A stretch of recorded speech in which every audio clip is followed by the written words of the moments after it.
2-11 whenever they are behind heading into the 7th inning. So have not had too many come from behind victories that have come late in the game. And it's going to take one of those here today to come back and pick up game 1 of the Eastern Division Championship Series. Beck takes a called strike. Count now 1-1 after the first pitch missed just high. It doesn't get much easier because you have to remember that the Whitecaps have Dale Stanovich waiting in the bullpen, one of the most effective relievers in the CCPL this season. Of course, just pregame as the 1-1 pitch to Beck and for another called strike. Just pregame, Stanovich named the Whitecaps reliever of the year. So he could be one of their options here. Of course, you want to lock down this first win. You also would want to have him available. If you're Brewster, you have to imagine he would be available should he help get the win today for a potential Game 3. As this ball's hit on the ground over towards Faltini. Throw to first in time. Leadoff man is retired for the Mariners in the top of the 7th.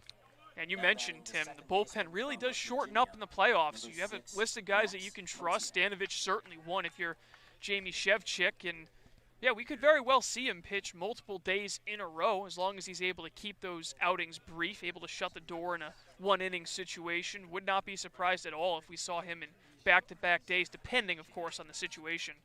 That's why it's so important for Harwich to take advantage of having a guy like Brusecki on the mound, as Codier will rope one into left field. Takes a hop just beyond the third baseman, Bullard. And there's a man on with one out here in the top of the 7th. How about this game from Max Codier in the 9 spot? Back-to-back singles in his last 2 trips. Doing his job down there in the 9 hole, and this is exactly what you want to have out of the bottom of the order when you have a consistent contact hitter to follow at the top of the order in Press Kavanaugh. And so this does bring up Press Kavanaugh, 1 for 2 so far today. Singled back in the 3rd inning, had a walk in the 5th. He'll pop up the first pitch he sees, going out towards center. Spencer Jones paces in towards right field, makes the catch, and there are now 2 away in the inning. Yeah, wasting no time going after that one from Kavanaugh, but I don't know, something about the outfield today here in Brewster. All these fly balls just getting lost out there. For the most part, been easy plays for outfielders in this game. That is 4 flyouts across the last 4 innings for Harwich. 3 across the last 2 innings. Now Tatum Levens, first pitch he sees, hit on the ground towards Faltini, throw on to first once again, and a very quick inning despite the single into left by Max Codier. Mariners leave another runner on the base paths. That is now 8 runners stranded by the Mariners, 4 in scoring position. They are still without a run. We move to the bottom of the 7th inning. We'll be back in just a minute. You're watching the Harwich Mariners YouTube network.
Welcome back into Stony Brook Field here in Brewster, Massachusetts. Tim Foley, Colin Casey along with you as we are in the bottom of the 7th inning. The day is done for Trey Dombrowski. The lefty out of Monmouth went 6 complete innings, gave up 6 hits, walked just 1 batter and struck out 6. Did give up the 2 earned runs as well. And for Dombrowski, it was another excellent outing. Of course, he is in line for the loss should the result hold as it currently stands at 2-0. But I would certainly say, Colin, that he did his job. Yeah, he certainly did. I mean, even one of the 2 earned runs, he certainly wasn't his fault. As this ball's pulled foul down the left field line. Call that one what the kids call a Mickey Mouse earned run, as really wasn't anything out of his control. Newell lost a ball in the sun, ended up being ruled a hit. That's just bad luck. But yeah, at the end of the day, he did his job. Just the Harwich bats really not helping him out at all. Now, and this is just another instance for Harwich where they have been stifled here at Stony Brook as 2-1 pitch hit into the gap on the left side. Preisner's able to pick it out, but his throw to first is not in time as it dribbles over to first. And a speedy Will Simpson's able to beat that out by a mile. Leadoff man is on here for Brewster. They are facing off against this new pitcher for the Mariners in Dalton Smith. Smith so far on the season for Harwich. His numbers have looked like this. He is 2-0 on the season, but he has an ERA of 6.05. This is his 10th appearance of the season across 22 and a third innings pitched. He's given up 24 hits and 15 earned runs. Looking at strikeout to walks, one of his bigger numbers as well. 34 strikeouts to 15 walks.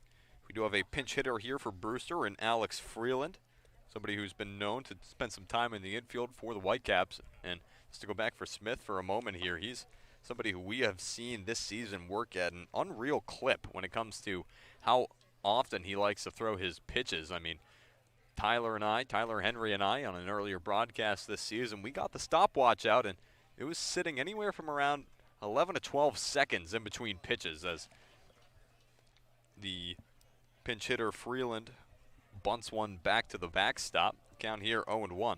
We've seen the Whitecaps kind of tease going with some small ball. They haven't really gotten a bunt down in this game yet. You wonder if Freeland might do just that, and why not with a runner on first and nobody out. Another bunt offering.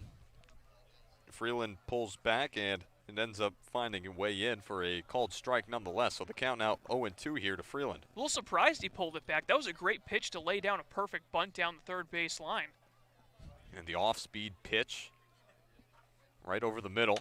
0-2, this one's going to be sent over towards right field. Jordan Beck pacing over, makes the catch, and he tries to pin down Will Simpson over at first. Simpson's able to get back in time, but Jordan Beck, he does have a dangerous arm out there in right field. Had a couple of outfield assists over at Tennessee this season for the Volunteers, one of which coming in the SEC tournament. So he is familiar with how to play defense in these big moments. And not only that, he's got excellent speed for a guy his size out in right field. He had to go a long ways to run that down near the foul line and made a great play. And like you said, excellent throw in, nearly getting the runner retreating. So now leadoff man Spencer Jones back up to bat with one away here in the 7th inning. Brewster currently leading it 2-0 against these Harwich Mariners, whose numbers they have had all season long. Again, season series between these two.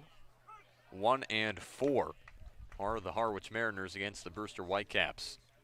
Count 1-1 here to Spencer Jones. Yeah, you'll have that every season, that one team that's just a thorn in your side, and Brewster certainly that team for Harwich. 1-1 pitch, fouled off. Count goes to 1-2. Craziest thing is they have a win against Brewster. They didn't win any games against the Orleans Firebirds this year. So they actually struggled harder against Orleans than they did Brewster. Which is an even bigger question mark when you consider the style of play that Harwich has, just how dominant they've been against a lot of other teams in the league this season. Save for Brewster, Bourne you could put into that category as well with how good they've been. And you mentioned it, Colin. Interestingly enough, find the outlier here, the Orleans Firebirds, who were one of the cellar dwellers this season in the East. Of course, it doesn't help to lose a home game due to a rainout. 1-2 pitch misses outside. Count now 2-2. Of course, that would have been the third game of the season. Would have been just the second matchup as well between Harwich and Orleans, all the way back at the beginning of the season. That June 22nd game rained out. Game actually got underway, went a couple of innings. That's right. 2-2 pitch misses away. It was Cam Schlittler's first start of the season, and he did not end up recording an official appearance, despite what was a strong showing to start. And we will likely see Schlittler at some point tomorrow, perhaps, as Jones hits one on the ground to Preisner. Scoop over to Codier, throw on to first for 2. Not in time. Spencer Jones able to beat out the throw, so they'll get the lead runner in in Will Simpson. And there's 2 away now in the bottom of the 7th. Never ceases to amaze me to see how hard Spencer Jones runs again for his size. I know we've talked about it a lot throughout the season, but he really got a great jump on a ball hit pretty hard to Preisner at short. Simpson retired at second, but there was no way they were turning 2 on the leadoff man. And so now you have Zach Neto coming up to bat. Neto, he's reached on a fielder's choice and a ground rule double. And first pitch that he sees in his 4th plate appearance will run in on his feet and get him. So a couple of interesting ways that Zach Neto has gotten on base here today, but you'll take that. A guy who is just back into the lineup for the first time since July 14th. It's been quite some time, a week shy of a month, and to have him get on base 3 out of the 4 times that he's stepped up to the plate so far is huge. Yeah, it certainly has been. He's proven his worth at the plate as well as in the field. First pitch is going to be fouled back by Tony Bullard. Bullard 0 for 2 today. Did get on last inning with a walk. And Neto came around last inning as well. So again, a big piece of what Brewster's been able to do today.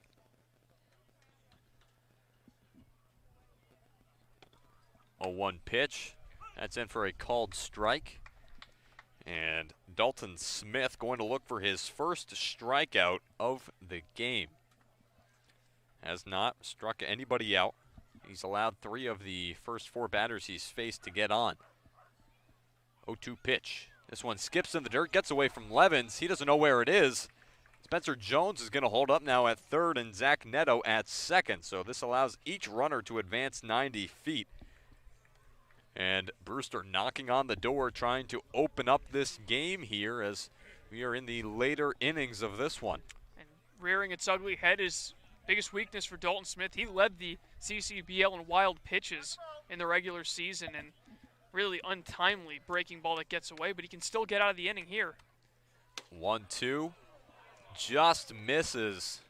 Must have been just inside, as it did not miss by much. Tony Bullard facing a 2-2 count here with 2 outs. Number 22 standing in. The pitch. That one's going to miss just high. Now with full count. That first base is open, so walk not the end of the world, but Smith not missing by much here, trying to put away Bullard and get out of the jam. Jones on 3rd, Neto on 2nd, and a foul tip that hops out of the glove of Tatum Levens. This at-bat will stay alive for Tony Bullard. Another lengthy at-bat. Remember, Bullard last time up ran the count full and eventually drew a walk. In a position to do so here once again, the pitch. Ball cracked foul down the 3rd base line, just avoiding manager Jamie Shevchik.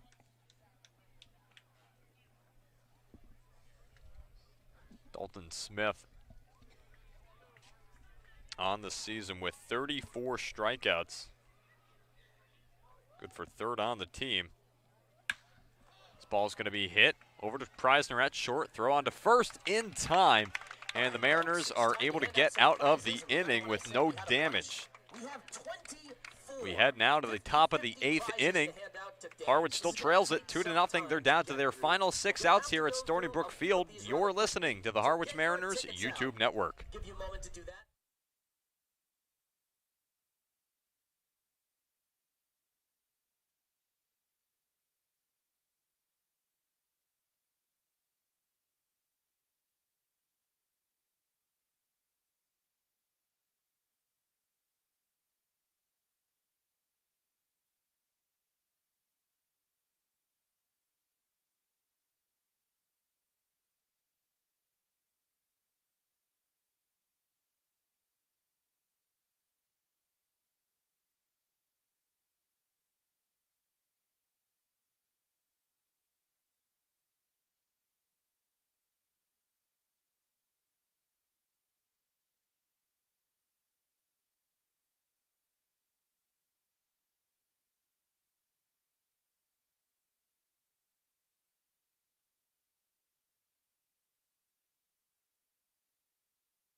Welcome back into baseball here at Stony Brook Field.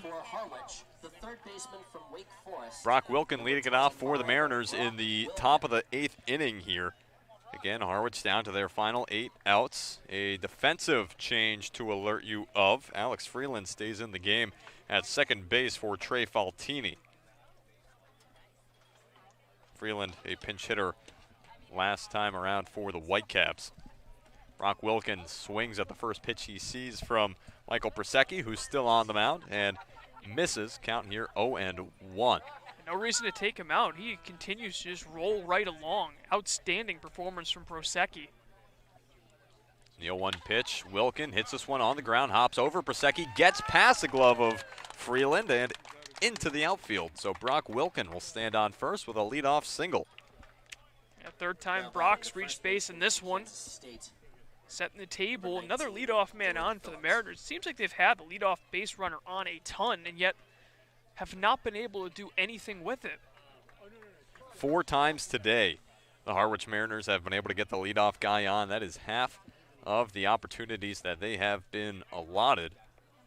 First pitch to Dylan Phillips, misses up high. He holds off. And the count opens up at 1-0.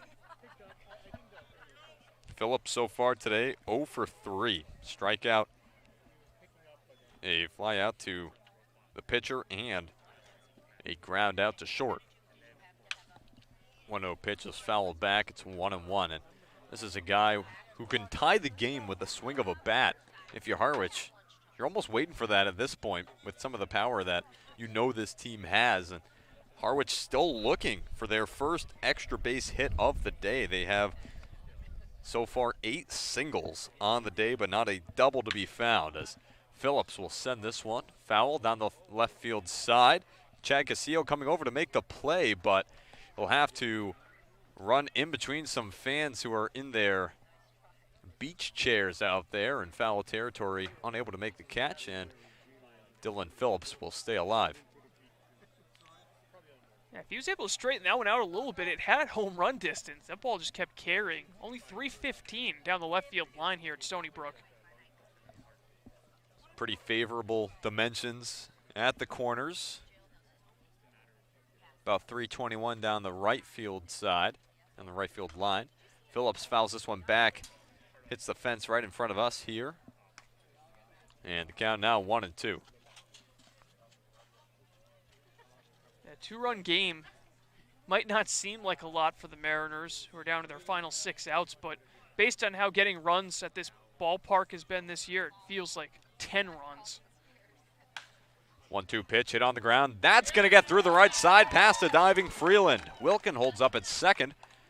Phillips stays on first, and once again for Harwich, this is the second time in the game where the first two batters have each gotten on with a single with nobody out.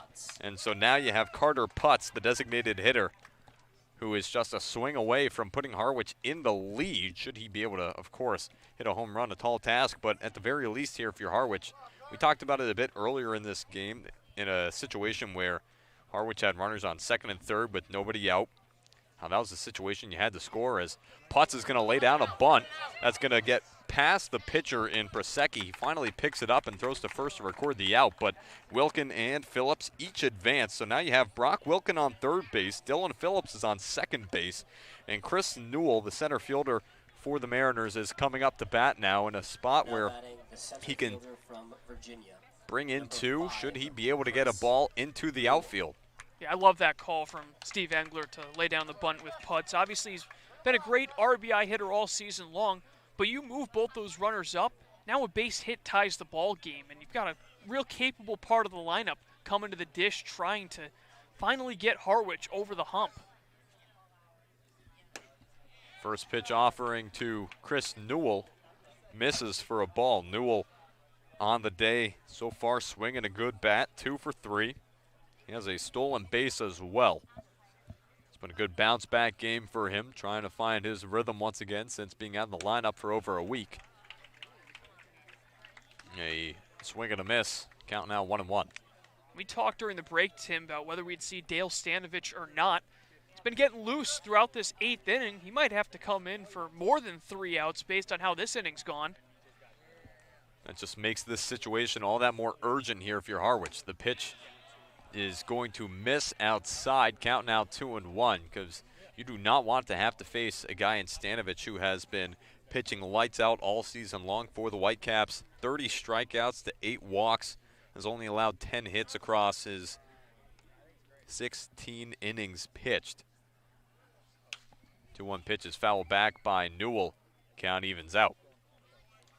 Good job battling back here from Prosecki. This is the first real adversity he's had to face throughout this game, and we're going to have a rare mound visit in between pitches. Folks, in this break in the action, I'm going to hand out just a few especially more after battling back to even the count. Yeah, I mean, he was solid to come into the game. Just to remind you of the day so far for Michael Prosecki, retired the first 6 batters he faced, from Brock Wilkin all the way down to Jordan Beck across 2 innings. And then Max Codier had a single on him. Then it was back-to-back retired batters, but then back-to-back singles here. So hits from 3 of the last 5 batters that have come up to face Michael Prosecki, and or 5 of the last batters. Of course, Putz with the bunt being recorded out, but even prior, even still, Harwich is starting to square it up a bit more on him, and if Newell can get a hit down here, it would be the biggest of the game. 2-2 pitch, swing and a miss, strike 3. Down goes Newell for the second out of the inning. That's back-to-back batters retired, and it's now up to Zach Preisner to try to do some work here. And this would really feel like the death blow for the Mariners if they aren't able to bring across any runs once again with second and third. I mean, countless opportunities in this game one for them to get on the board, and they just haven't been able to capitalize. So this could almost be their last opportunity. I know there's another inning to play, but it just feels like the wind just keeps getting knocked out of their sails every single time. First pitch to Zach Preisner is in for a called strike. We've mentioned the numbers a few times, but here they are again. Harwich has left 8 batters on the base paths, 4 of which in scoring position, and should the inning end as it currently stands, there would be 2 more runners left in scoring position here for Harwich. The 0-1 pitch. That misses up high. Count now 1-1. And just who you want at the plate, a guy in Preisner who's had a ton of success against the Whitecaps all season long. He had that big game in the 4-3 loss against his team at White House Field. He's got a 1-1 count against him here. He will pop this one back foul, and that's going to land on the hill. A swarm of fans chasing after that ball. A great crowd on hand, of course, as is expected come playoff time. Everybody's aware when the playoffs roll around that these games mean a lot. So excellent crowd on hand here at Stony Brook. Good showing in the outfield. And certainly can expect a lot of the same tomorrow at White House. 1-2 pitch misses up high. Count now 2-2. Part of it as well, you get fans of other teams which have already been eliminated. You think about YD, you think about Chatham, you think about Orleans. Stony Brook, really a field that's kind of in the middle of all of them when you think about it that way. And so a common meeting ground for plenty of fans who are just fans of baseball to be able to come out and watch some really good teams play the game. 2-2 pitch, foul tip into the mid of Curtis Burns. Back-to-back strikeouts to end the inning for Michael Prasecki. It has been tough going at the plate for Harwich. They have 9 hits. They've left 10 batters on the base paths, 6 in scoring position. They have not been able to capitalize on these early hits in the innings. We move now to the bottom of the 8th inning. Brewster going to look to add some insurance runs before Harwich tries to score within their final 3 outs. We'll be back in just a moment. You're listening to the Harwich Mariners YouTube network.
Welcome back into White House.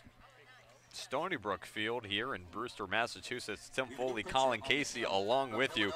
A new pitcher on the mound for the Harwich Mariners. Dalton Smith's day is done. He pitched 1 complete inning, gave up a hit 1 batter, and did not strike anybody out, but most importantly, did not give up a run. Did his job in that 7th inning, as now the ball's been handed off to Danny Wilkinson. Wilkinson coming in and another relief appearance here for the Mariners, looking to have another shutdown inning, as it's a 1-1 count here to the leadoff batter, Jake Thompson. So Wilkinson on the season coming in, boasting an ERA sitting at about 4.96. This is his 9th appearance of the year. He's given up 14 hits, 9 earned runs, strikeout to walk ratio 29-7. So he strikes guys out, and he's going to have to do some work here. 1-2 count now, and this is a part of the lineup for Brewster coming up. The heart of the order is 4, 5, and 6, where it kind of gets better as you go along. Thompson 0 for 3, Lanzilli 1 for 3, and Chad Castillo 2 for 3. So you want to get your outs early in this inning if you are Wilkinson, because by the time Chad Castillo comes around, you do not want to have anybody on the base paths, because he is solely responsible for the 2 RBI Brewster has today. It's a 2-2 count. Wilkinson winds and delivers. This ball's fouled off. We'll do it again. Yeah, no question. You don't want Castillo to come up in another RBI chance. And they've all come against lefties as well. Third straight left-hander out of the pen for Steve Englert going against this Whitecaps lineup. And to a certain extent, they've been effective. Just Castillo, thorn in their side. This ball's going to be hit. One hopper to Codier. Throw on to Phillips at first. One away. Great start to the inning there from Wilkinson. Not trying to do too much. We know he's got that strikeout pitch, but all you're trying to do, get 3 quick outs and give your team a fighter's chance going into the 9th inning. So now Chris Lanzilli coming up to bat. Lanzilli so far today, as mentioned, 1 for 3. He has the only extra base hit this game, of course, if you are not counting Zach Neto's ground rule double out into center field that took a hop and then went over the fence. I'm sure not counting it. It's a 1-0 count here to Lanzilli. That'll miss down low. And that really has just been interesting to see from Harwich, is that not a single extra base hit today, whereas they lead the league, or they led the league throughout the entire regular season. That is a stat that will be cemented, etched in stone, that they were the top double team in the league this season, but so far coming up dry today. It's a 2-1 count now to Lanzilli. The pitch. Ball will be sliced back, 2-2. It definitely hurts a lot more when one of those doubles comes from a former player in Lanzilli. I mean, credit to Chris, he's done a great job since joining this Whitecaps team. It's got to feel a little good for him, getting some revenge on a team that played on a couple of years ago. 2-2 pitch skips in the dirt. It's now 3-2. I mean, Colin, what's your mentality if you're coming in and you're facing off against your former team in the playoffs? And I understand it's summer ball. You know, these guys, you know, they're focusing on a lot of things, but, you know, rivalries among summer ball, not exactly the greatest, but as the 2-2s foul back and Lanzilli loses a handle on his bat, threatening the on-deck batter Chad Castillo. What's your mentality if you're a guy like Lanzilli coming in a spot like this? Yeah, you just got to think of it as business as usual. You do recognize some of the coaches in that opposing dugout, and it's always nice to see them again. But bottom line is you're trying to show out for yourself and for your team in the postseason.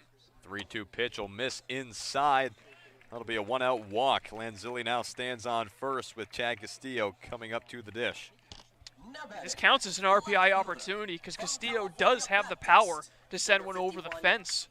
We'll see if he's about to continue his strong performance today, but again, base hit will do just fine. All the Whitecaps are looking for is insurance, a good bottom of the 8th inning, and then you don't have to use Dale Stanovich. That's something I'm sure Brewster would love to do.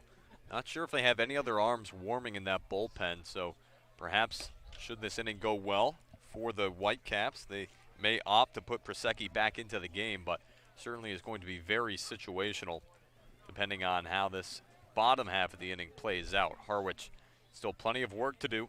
Brewster with a man on first, just 1 away, and one of the hottest bats in this Whitecaps lineups in Chad Castillo. Currently ahead in the count, now 2-0 after the 1-0 misses down low. That's one thing. Talk about Stanovich. All 4, well, I should say 3 of the 4 CCBL teams have 3 of the best closers in the league, with the exception of Katuitt. They really have just kind of shared the wealth when it comes to their 9th inning guy. 2-0 pitch that finds the zone up high, count now 2-1. Speaking of Katuitt, we'll give you an update on our out-of-town scoreboard. The Katuitt Kettleers in the top of the 2nd inning, leading it over the Bourne Braves by a score of 3-0. 2-1 pitch finds a way in for a called strike, 2-2. Of course, won't be able to give you too many updates on that game, as here we are towards the end of this one, and that one just starting out, but certainly should be an interesting matchup to watch out there in the West, considering that Bourne, they've been hot all season long, but they've been slumping a bit, and Katuitt's been getting hot at just the right time, finding some momentum as they just got into the playoffs, as this ball's just flipped over Brock Wilkin at third. Jack Castillo digs for second. He'll get there standing. It was a swing that was just checked off the end of the bat by Chad Castillo.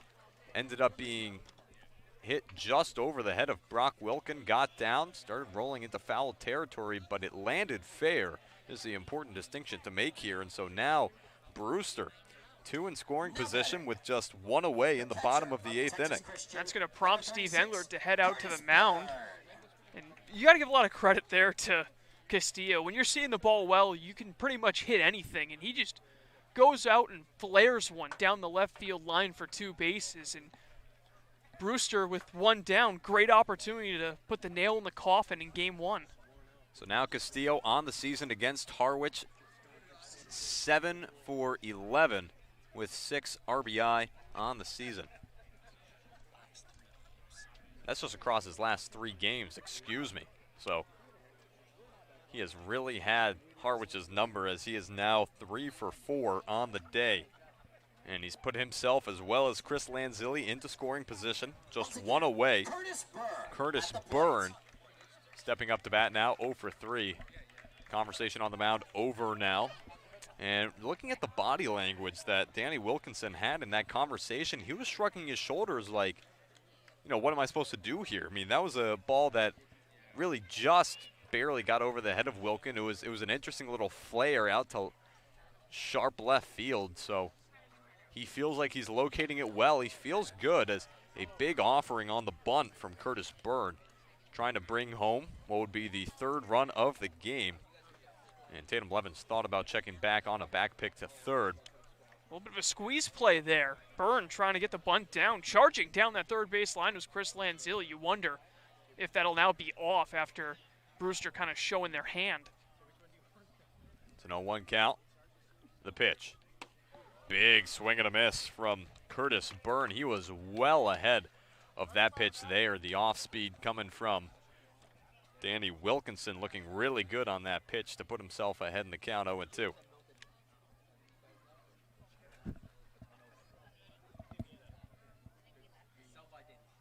Wilkinson comes set and delivers.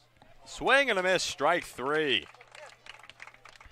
An excellent pitch from Danny Wilkinson, blows it by him with the fastball to record the 2nd out of the inning. And cranking up the heat on him. Saw him feed him a couple of breaking balls to start the at-bat, and then just blowing the fastball right by Byrne, who's had himself a really rough afternoon. And this would give the Mariners a little spark going into the 9th. They're able to turn the tables on Brewster and get out of a jam of their own. Brewster has left just 5 runners on base compared to the 8 Harwich has left on. Count opens up at 0-1 to Will Simpson. Next pitch comes in, misses down low, and it's now 1-1. And Simpson's done his part in that 8th spot with a pair of singles in this game. Had a single to lead off last inning against Dalton Smith. Never came around. 1-1 pitch misses inside, and Wilkinson falls behind. Crazy to think Trey Dombrowski is in line for the loss in another game in which he has pitched well, but that'll happen when your team just can't bring you runs. 2-1 pitch. That's going to miss just high. Count now 3-1 here. Will Simpson a pitch away from taking first base and loading the bases.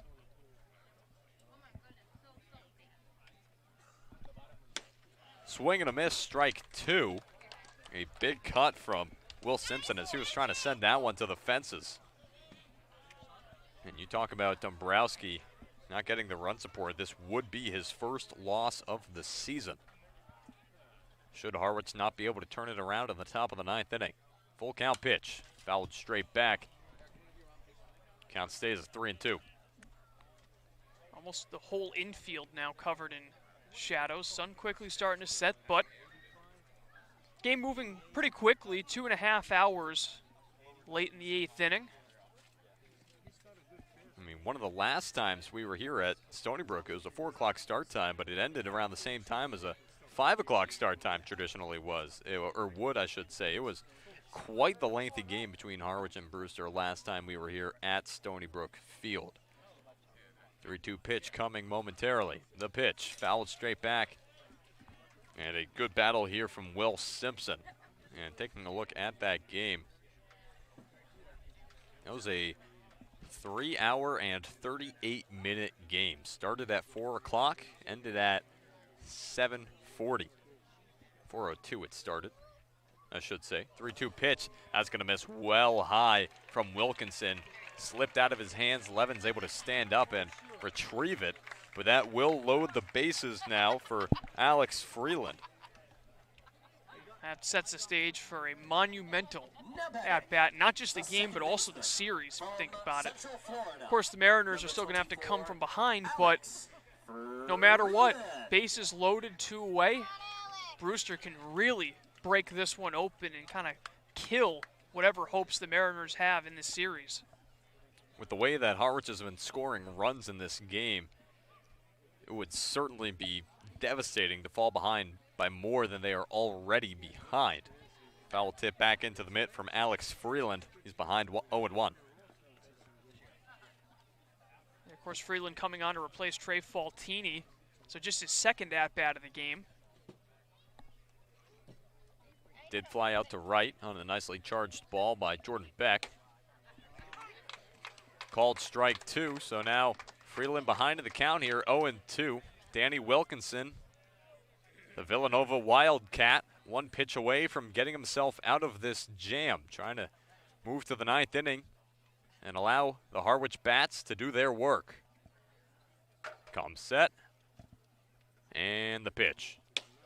Called strike 3.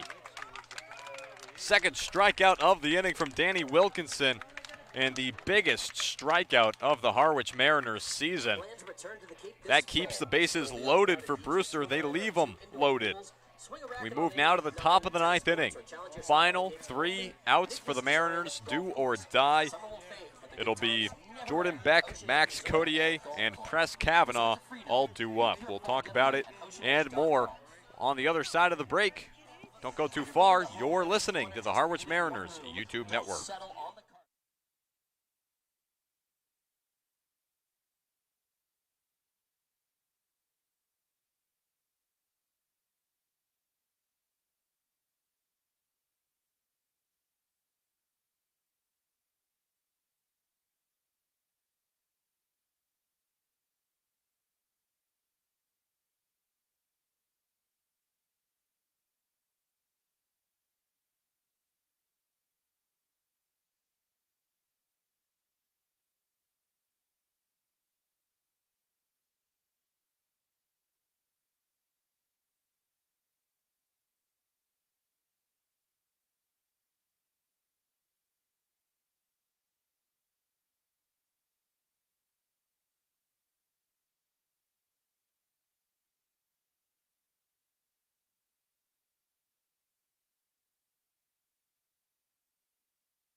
The 8, 9, and 1 batters due up here for the Harwich Mariners in the top of the 9th inning of Game 1 of the Eastern Division Championship in the 2021 Cape Cod Baseball League playoffs.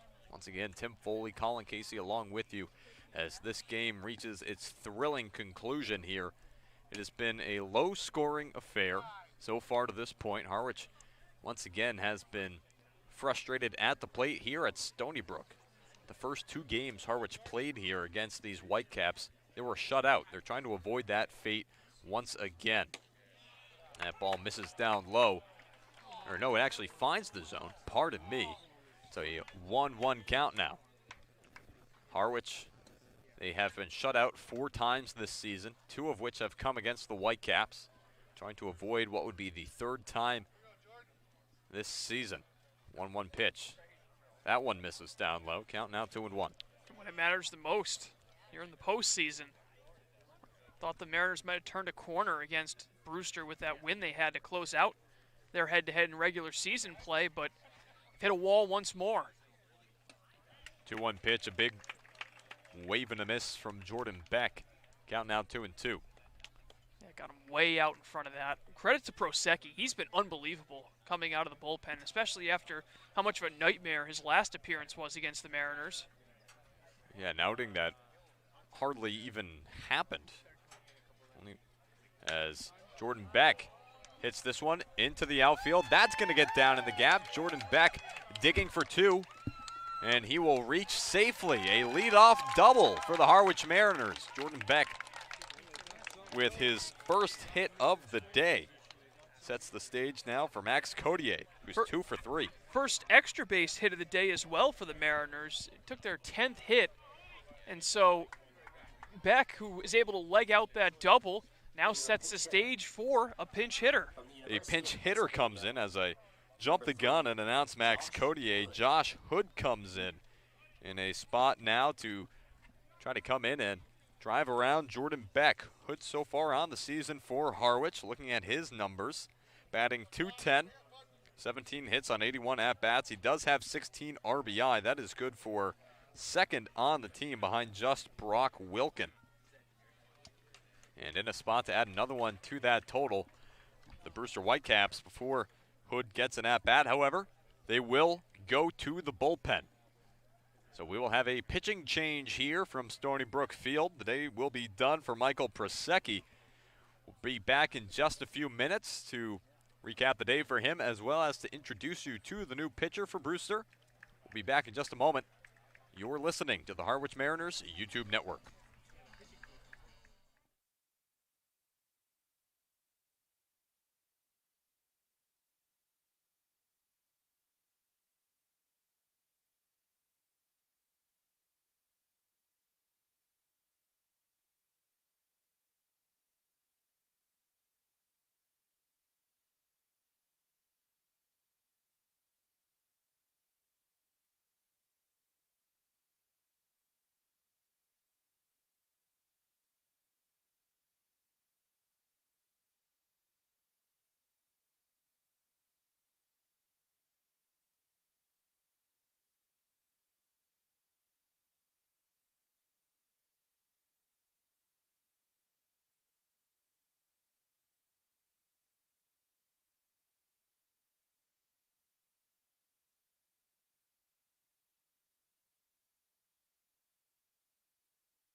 Welcome back to Brewster here on the Harwich Mariners YouTube network. Josh Hood standing in to try to deliver Jordan Beck to home plate.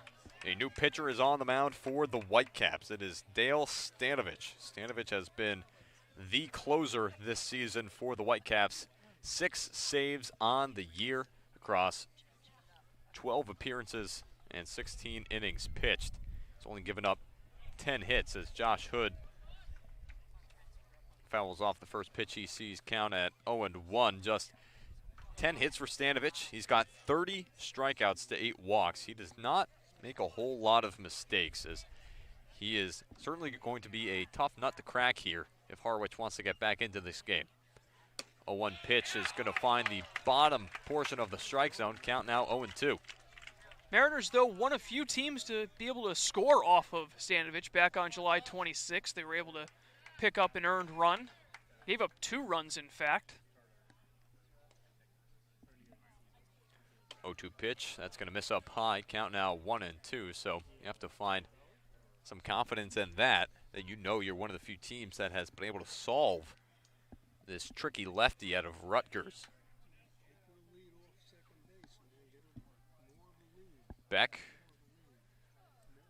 Modest lead over at second. 1-2 pitch. That one's going to be hit into the outfield. Beck, his foot on second. Catch made by Lanzillian right. And Beck advances to third. So now you have your first run of the game standing 90 feet away over at third base. And this brings up the leadoff man, Press Kavanaugh. Yeah, who at the very least moving him into scoring position. But let's face it, Tim, it hasn't really done the Mariners much good in this game, whether it be on second or third. They haven't been able to get the big hit when it matters, and maybe Kavanaugh will be the one to break that trend and try to at least generate some momentum in this 9th inning. Harwich has left 10 runners on the base paths so far today, 6 in scoring position. First pitch seen by Kavanaugh is fouled off, counts 0-1. That's the thing with Dale Stanovich. That fastball gets up on you in a hurry, and he's got a bit of a unique delivery as a left-hander. Really hides the ball well, and you don't see it until it's right about to leave his hand. The pitch. Kavanaugh, he'll flare this one out to left. That's going to be caught by Castillo. Beck caught out. In fact, he will get back to third safely, but now Brewster just 1 out away from taking game 1 of this first round of the playoffs. Heads up play there, though, from Beck. No reason to try to score on that play. Your team's down 2. You don't want to make the final out trying to cut it in half and score on a shallow hit ball to Castillo out and left. So just take your chances, or don't take your chances now. Kind of save your bullets for once Levens is able to put one in play. He has to keep the game alive, and then you can score on something like that. Should Levens be able to get on base, Brock Wilkin awaits in the on-deck circle. Levens fouls off the first pitch he sees. Levens so far today, not his greatest day at the plate. 0 for 4, including a pair of strikeouts. He's put it in play just a few times. Grounded out to short and second as well. So trying to find a gap here.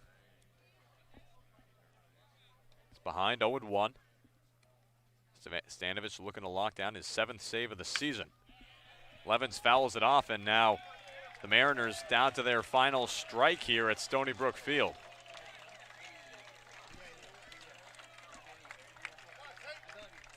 Brewster trying to open up this best-of-3 series with a win here today to try and clinch the series tomorrow.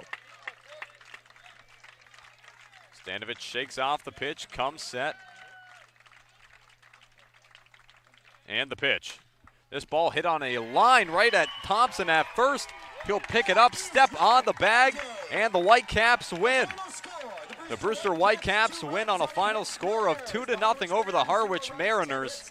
Harwich is shut out for the 3rd time all season long by Brewster, and they now trail the series 1-0. We'll take a short break, step aside for a moment, do the numbers, and be back to break down this one in just a minute. Don't go too far. You're listening to the Harwich Mariners YouTube network.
The Harwich Mariners dropped Game 1 of the Eastern Division Championship Series against the Brewster Whitecaps by a final score of 2-0.